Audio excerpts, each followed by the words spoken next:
لب پہ میرے یہ صدا ہے شاہزلی نور زمان. ماشاءاللہ سے تمام ساتھیوں کو آیا مانا یہ اللہ کی توفیق ہے. یہ صرف ذکر کی محفل ہے جس میں ہم لوگ ذکر اسرار یہ بڑی بابرکت محفل ہے. اللہ تبارک و تعالیٰ نے مجھے اور آپ کو توفیق دی اس محفل میں آنے کی، شرکت کرنے کی، تو یہ سب سے بڑی اللہ کی نعمت ہے.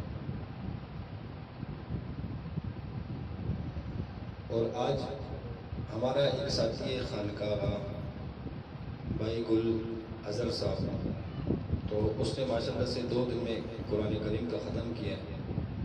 تو انہوں نے درخواست کی تھی کہ دعا بھی انشاءاللہ ختم خواجگانی کے موقع پہ دعا بھی ہو جائے،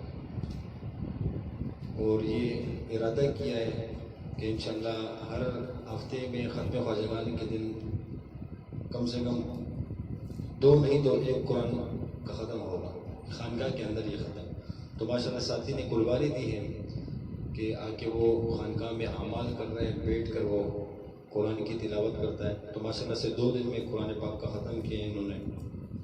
تو خانقاہ بھی زندہ ہو رہی ہے اعمال کی برکت سے. یہ اللہ کا کلام ہے. تو اللہ پاک ہم سب کو توفیق دے کہ ہم خانقاہ میں جڑیں اور اعمال کی پابندی کریں، نوافل کا اہتمام کریں، ذکر اذکار کا، قرآن کی تلاوت کا.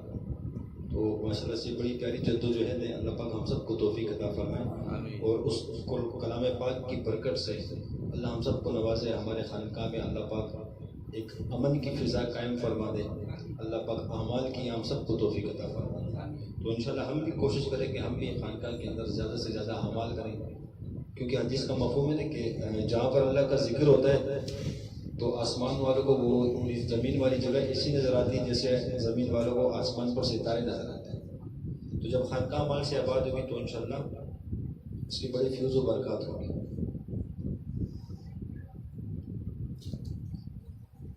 الحمدللہ وحدہ والصلاة والسلام علی من لا نبی بعدہ. اما بعد فاعوذ باللہ من الشیطان الرجیم. بسم اللہ الرحمن الرحیم. میرے پیارے بھائیوں، بزرگوں اور دوستوں، کہ اللہ تبارک و تعالیٰ کا کرم اور احسان کے اللہ تبارک و تعالیٰ نے ہمیں اپنے علاقے میں خانقاہ دی. یہ اللہ کا خصوصی فضل اور احسان ہے، اور یہ ہمارے مشائخ کی محبت ہے، ہمارے مشائخ کی شفقت ہے، ہمارے مشائخ کی توجہات ہے کہ ہمارے مشائخ کی برکت سے آج مجھے اور آپ کو اللہ نے یہاں بیٹھنے کی توفیق عطا فرمائی. تو یہ مشائخ کی برکت سے. اگر مشائخ نہ ہوتے تو نہ یہاں ہماری خانقاہ ہوتی، نہ ہم اور آپ یہاں بیٹھے ہوتے. یعنی ہم سب کا یہاں بیٹھنا اور اللہ کا ذکر پر لگانا یہ ہمارے مشائخ کی برکت سے. اللہ تبارک و تعالیٰ نے مجھے اور آپ کو وہ شیخ عطا فرمایا ہے کہ اس موجودہ دور میں جیسے لوگ کہتے تھے کہ کثرت ذکر نہ کرو پاگل ہو جاؤ گے، تو شیخ کی موجودگی میں، شیخ کی اجازت کی برکت سے میں اور آپ کتنا کثرت ذکر کریں. تو ہم اللہ کا احسان ہے کہ اللہ نے ہمیں ایسے مشائخ عطا فرمایا. اگر ہم اپنے شیخ کے جوتوں کو اٹھا کے چومے بھی نہ تو یہ بھی کچھ نہیں ہے کہ اللہ کے ذکر پہ ہم سب کو لگا دیں. اور اللہ نے ایسی فضا بنائی کہ پورے پاکستان کے اندر تقریباً ہر صوبے میں، پھر ہر شہر میں اللہ نے خانقاہوں کو وجود عطا فرمایا، وہاں خانقاہیں بنی. آج ماشاءاللہ سے تصوف کو اللہ اس سلسلے کی برکت سے، ہمارے شیخ کی برکت سے زندہ فرما رہے ہیں. اور پاکستان کو چھوڑیے، بیرون ممالک میں بھی الحمدللہ ثم الحمدللہ اللہ نے اس فضا کو قائم کر دیا. اب یہ کام رکنے والا نہیں ہے، اور یہ کام نہ میری وجہ سے چل رہا ہے نہ آپ لوگوں کی وجہ سے چل رہا ہے. اس کو براہ راست اللہ کی ذات خود چلا رہی ہے، اور یہ اس کام کی حق ہونے کی دلیل ہے کہ یہ پھیلتا جا رہا ہے. بہت سے لوگ مخالفین بھی آئیں گے، لیکن جو اللہ کے لیے خدمت کرتے ہیں، اللہ کے دین کو لے کر چلتے ہیں، نہ تو وہ دشمن کی طرف دیکھتے ہیں، نہ ان کا خوف ہوتا ہے، نہ مخالفین کا، بلکہ اس حق کے کام کو لے کر چل پڑتے ہیں۔ تو ہمارے شیخ کی برکت سے اور ہمارے مشائخ نے یہاں تک پہنچنے کے لیے 20-25 سال محنت کی ہے، تکلیف برداشت کی ہے، ان کی قربانی کا ثمرہ ہے، ہمارے مشائخ کی قربانی کا ثمرہ ہے کہ آج میں اور آپ کتنے آرام سے ذکر کر لیتے ہیں۔ ہم سب کے پیچھے جو شیاطین پڑ جاتے ہیں، وہ شیخ کی برکت سے اللہ اس کو کنٹرول میں رکھا ہوا، اور اتنے شاگردوں کا، اتنے خلیفوں کا، پورے سلسلے کا اس کو کنٹرول کرنا، یہ اللہ کا فضل ہے کہ اللہ نے ہمارے شیخ کو وہ نسبت کمال عطا فرمائی کہ جس کی برکت سے آج نظام چل رہا ہے۔ مثال کے طور پہ ہمارے پاس ایک مریض آتا ہے، بسا اوقات وہ ایسے برس میں مبتلا ہوتا ہے کہ جس کے ہم پہ بھی لوڈ آتا ہے، ٹھیک ہے، تو ہم جب پھنس جاتے ہیں تو اپنے بڑوں کے پاس جاتے ہیں، اساتذہ کے پاس جاتے ہیں، مشائخ کے پاس جاتے ہیں، جتنے خلفاء، جتنے سلسلے کے ساتھ اپنے بڑوں سے رجوع کرتے ہیں۔ ہمارا شیخ ہے، وہ کس سے رجوع کرتا ہے؟ بھائی جو اتنے خلفاء کو کنٹرول کر رہے ہیں، اتنے مریدوں کو، سلسلے کو کنٹرول کر رہے ہیں، اللہ کے فضل سے ہے۔ ہمارے شیخ کا ذات کا اس میں کوئی کمال نہیں ہے، یہ اللہ کا فضل ہے،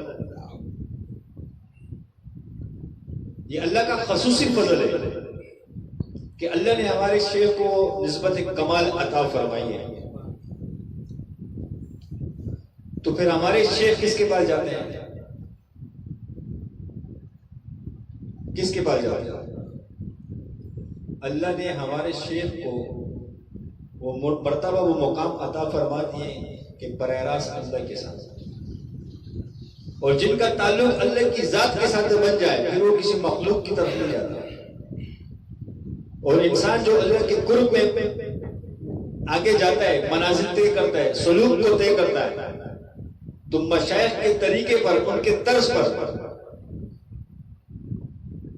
مشائخ نے جو راستہ دے دیا ہمیں، جو طرز بتا دیا ہے، اس طرز پہ چلیں گے تو انشاءاللہ ہم بھی اللہ تک پہنچ جائیں گے، اللہ کا قرب ہمیں بھی حاصل ہو جائے گا۔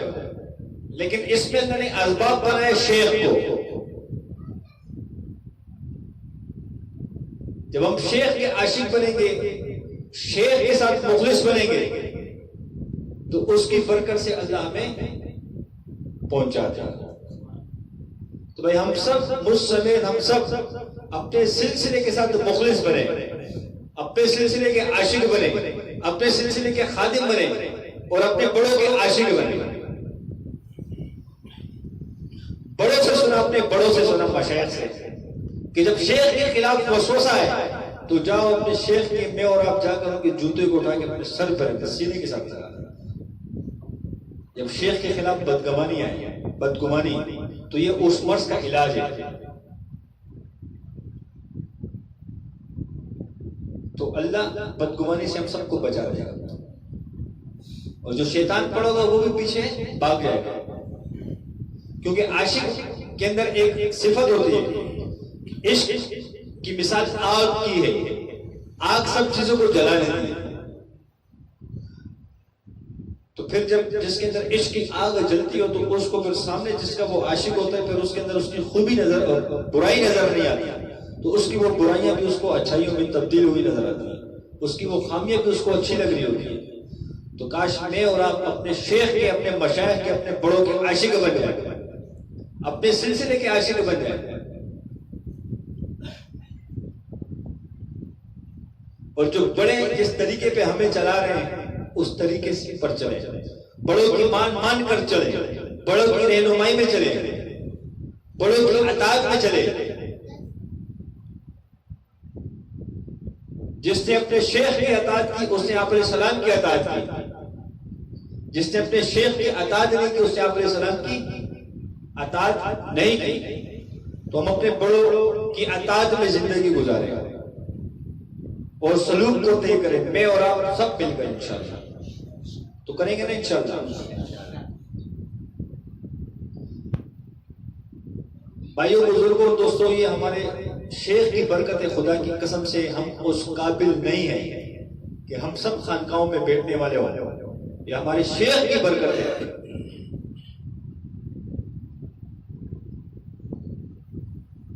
کہ جس کی برکت سے آج ہم خانقاہوں کے اندر بیٹھے ہوتے ہیں، اور ہمارے شیخ کی محبت بے پناہ محبت ہے اور مشائخ کی توجہ ہے، باقی ہم اپنی ذات میں کچھ نہیں ہے۔ اللہ تعالیٰ ہمارے مشائخ کی زندگی میں برکت عطا فرمائے، ہمارے مشائخ کے فیوز و برکات اللہ پاک ہم سب کو نصیب فرمائے، اور اللہ پاک ہمارے مشائخ کے تمام مسائل کو حل فرمائے، اللہ پاک ہمارے مشائخ کے فیض کو پورے عالم میں عام فرمائے، اور یا اللہ ہمیں اپنے مشائخ کی اطاعت کرنے والا بنائے، ہمیں اپنے مشائخ کا غلام بنائے، ہمیں اپنے مشائخ کا اللہ عاشق بنائے، تو ہم اس کی فکر میں لگ جائیں اور خانقاہوں کو اعمال کے ذریعے سے آباد کریں۔ خانقاہ میں ماحول ایسا بنے کہ جب کوئی مہمان آئے ہمارے پاس، کوئی علماء آئے، تو وہ جب ماحول کو دیکھیں تو وہ خوش ہوئے کہ ہاں اس علاقے میں خانقاہ ہے، ماشاءاللہ سے وہاں بڑا پیارا ماحول ہے، ماشاءاللہ کے وہاں کے ساتھی اس میں ہمدردی ہے، ایمان ترقی پر ہے، یعنی ہم سب کا کردار، ہم سب کے معاملات اور عبادات ایسی بن جائے کہ سامنے والا دیکھ کر وہ بھی رش کرے کہ ہاں پیچھے کسی کی تربیت ہو رہی ہے۔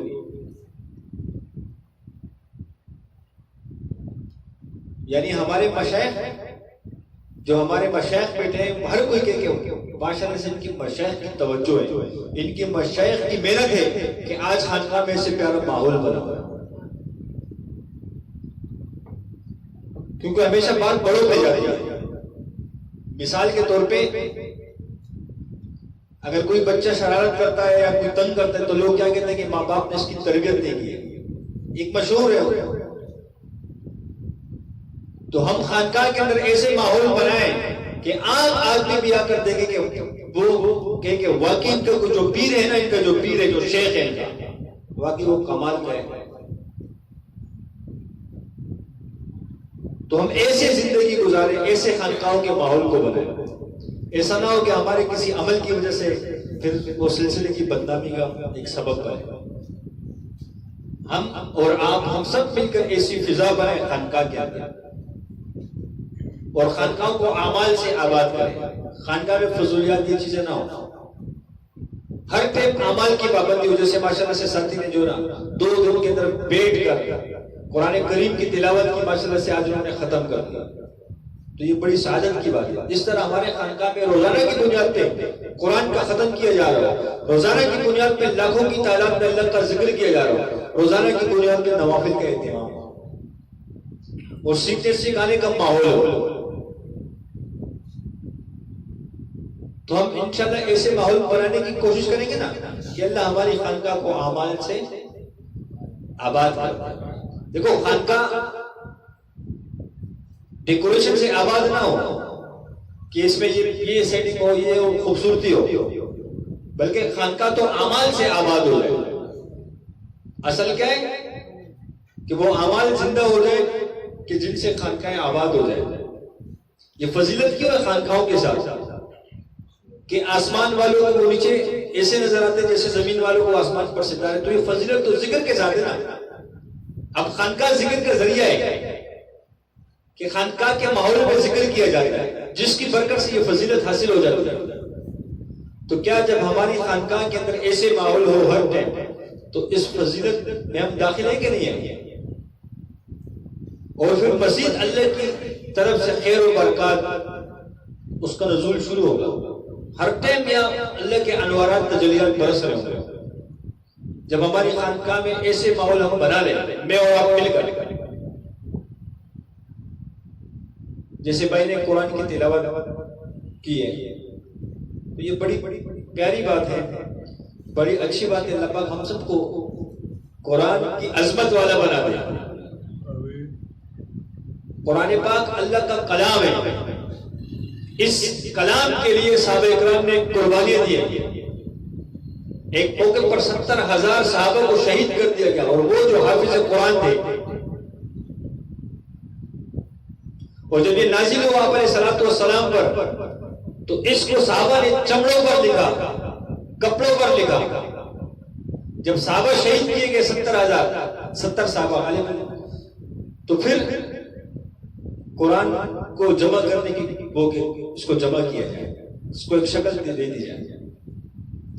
آج جو قرآن جس کے سینے میں ہو تو وہ اللہ کا کتنا محبوب ہے کہ وہ قرآن کا عامل ہے، اللہ کا کلام اس کے سینے میں ہے۔ عبداللہ بن معاذ جولی رضی اللہ تعالیٰ عنہ فرماتے ہیں، جس کا مفہوم ہے کہ جس نے اپنے بچے کو قرآن کا ناظرہ فرمایا، ناظرہ پڑھایا، اور یہ وہ صحابی جو فرماتے ہیں عبداللہ بن معاذ جولی رضی اللہ عنہ کہ جن کی قبر مبارک کے اپنے سکھر میں سے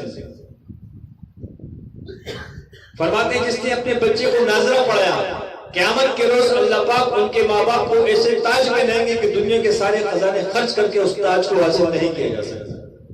یعنی اس کے اعزاز میں جس نے ناظرہ پڑھوایا، تو یہ قرآن کریم کی فضیلت ہے۔ اور پھر جس نے قرآن کو حفظ کیا تو پھر اس کا کیا مقام ہوگا، اور جس نے قرآن کو ناظرے کے ساتھ پڑھا اس کا کیا مقام ہوگا کہ اس کے ماں باپ کو اعزاز کے طور پہ اللہ تبارک و تعالیٰ قیامت کے روز ایک تاج پہنایا جائے گا۔ اور پھر جس نے قرآن کو تجوید کے ساتھ اس کے ناظرہ کے ساتھ پڑھا ہوگا تو اس کو اللہ کیا دے گا۔ اور جو قرآن کریم کا حافظ بنا، اپنے خاندان میں سے 10 ایسے لوگوں کو وہ جہنم سے نکال کر کے جنت پہ لے کر جائے گا جن کے لیے جہنم واجب ہو گئی، جو جہنم کے فیصلہ ہو چکا۔ اب حافظ قرآن سے اللہ پاک فرمائیں گے کہ بتا آپ کی برکت سے 10 یعنی آپ کی 10 لوگوں کی شفاعت یا سفارش قبول کی جائے گی۔ آپ اپنے خاندان میں سے ایسے 10 افراد کے نام بتا دو جن کو جہنم سے نکال کر جنت میں داخل کرنا۔ تو وہ حافظ قرآن، پھر وہ اس کی مرضی جس کا نام لے۔ تو یہ حافظ قرآن کی کتنی بڑی فضیلت ہے۔ حدیث کا مفہوم ہے جس کے سینے میں اللہ کا کلام ہو اس کو آگ نہیں جلا سکتی، قیامت کے دن اس کو جہنم کی آگ نہیں جلا سکے گی جس کے سینے میں اللہ کا کلام ہو۔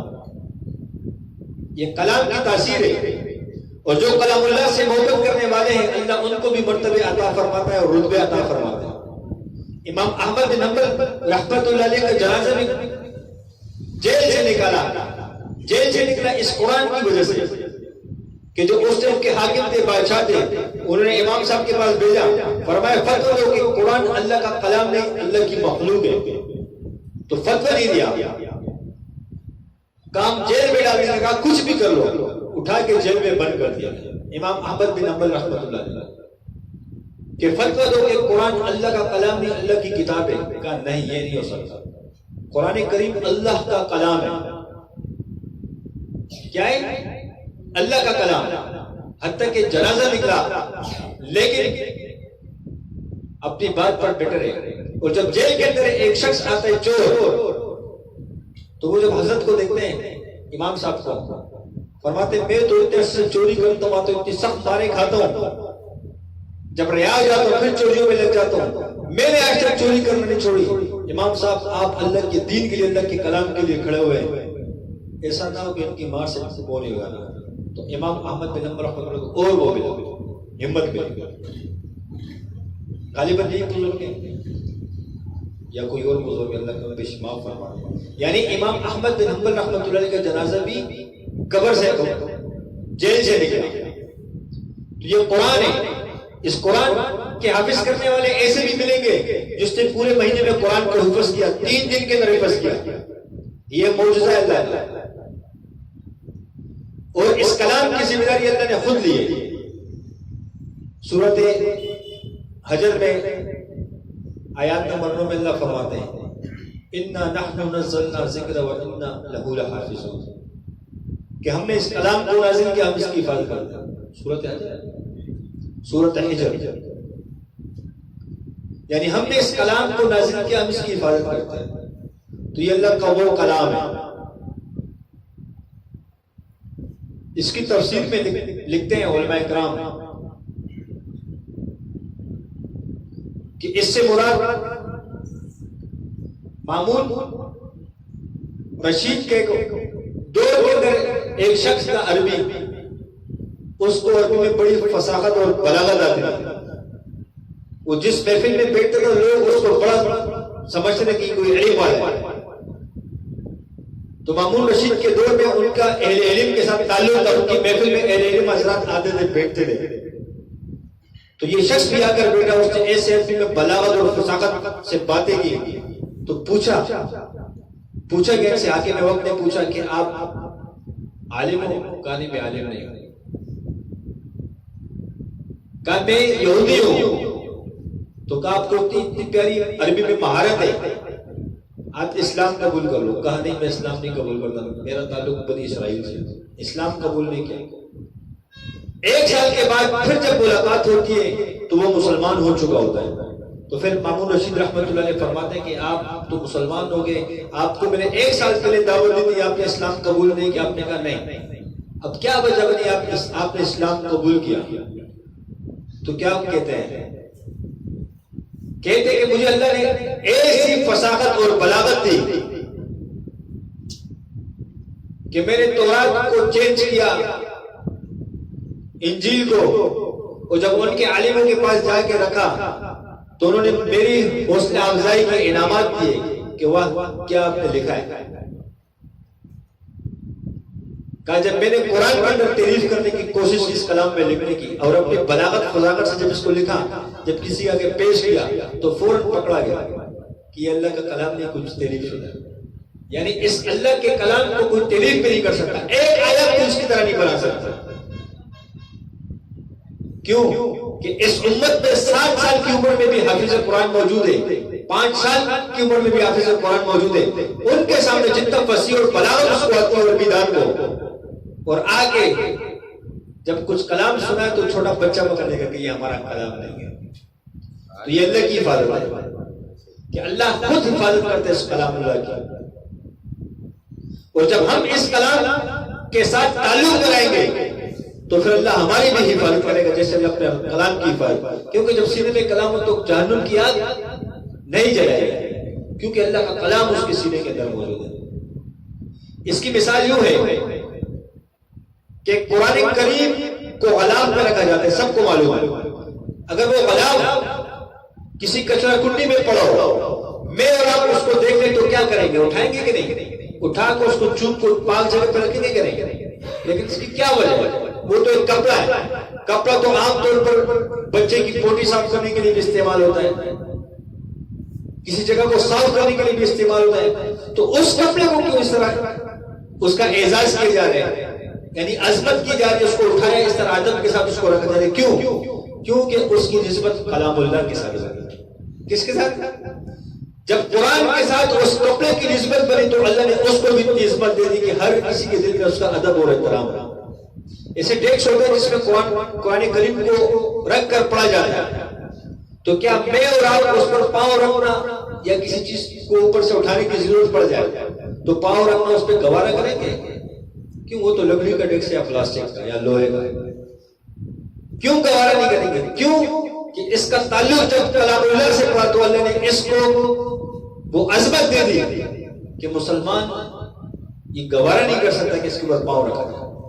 تو اسی طریقے سے جب میرا اور آپ کا تعلق اس کلام کے ساتھ بنے گا، اس قرآن کے ساتھ بنے گا، تو اللہ تبارک و تعالیٰ مجھے اور آپ کو وہ عظمت عطا فرما دے گا جیسے اللہ نے حافظ قرآن کو عظمت عطا فرمائی. عمر فاروق رضی اللہ کے دور کے اندر ایک غلام کو امیر بنایا گیا تو صحابہ میں اختلاف پوچھا، امیر المومنین آپ نے غلام کو امیر بنایا، اس کسی علاقے کا حاکم بنایا، امیر بنایا. تو فرمایا قرآن کا کہا یہ قرآن بڑا خوبصورت پڑھتا ہے. اور ایک حدیث کا مفہوم ہے کہ بعض لوگ کلام اللہ کی برکت سے اللہ ان کو ایسے اعلیٰ اعلیٰ درجوں پر پہنچا دیتے ہیں. کیوں؟ کلام اللہ کی برکت سے. ایک حدیث کا مفہوم ہے کہ جس کو اللہ کے کلام پڑھنے سے اللہ کے کلام میں مصروف ہو اور اس کو دعا مانگنے کے لیے ٹائم نہیں ملتا تو فرمایا کہ میں ان سب سے زیادہ بڑھ کر اس کو عطا فرماتا ہوں، جو یہ مانگ رہے ہیں اس سے بڑھ کر عطا فرماتا ہوں۔ کیوں؟ کہ اس کو اللہ کی کلام کے پڑھنے کی وجہ سے دعا مانگنے کا ٹائم نہیں مل رہا، تو لہذا بن مانگ کے اس کو اللہ وہ ہر چیز عطا فرما دیتا ہے، یہ قرآن کریم کی پڑھنے کی برکت کی وجہ سے۔ اور اس میں مولانا زکریا رحمۃ اللہ نے فضائل امام میں تشریح میں بڑی پیاری بات کی ہے، فرماتے ہیں کہ جب کوئی شخص کسی کے کام سے مصروف اور وہ شیرینی تقسیم کر رہا ہو تو ظاہر سی بات ہے اس کا حصہ پہلے نکال کے رکھ دیا جاتا ہے، کیونکہ یہ اس کے کام میں مصروف ہے، تاکہ ایسا نہ ختم ہو جائے آئے تو اس کو مل جائے ایسا۔ تو اسی طرح جو اللہ کے کلام میں مصروف ہوتے ہیں تو اللہ پہلے سے ان کا حصہ نکال دیتے ہیں کہ اس کو یہ چیز عطا کرنی ہے جو اس کے دل کے لیے ہوتی ہے بنا مانگے۔ تو یہ اللہ کے کلام کے ساتھ محبت کرنے کا، یہ اللہ نے اس کی عظمت رکھی ہے۔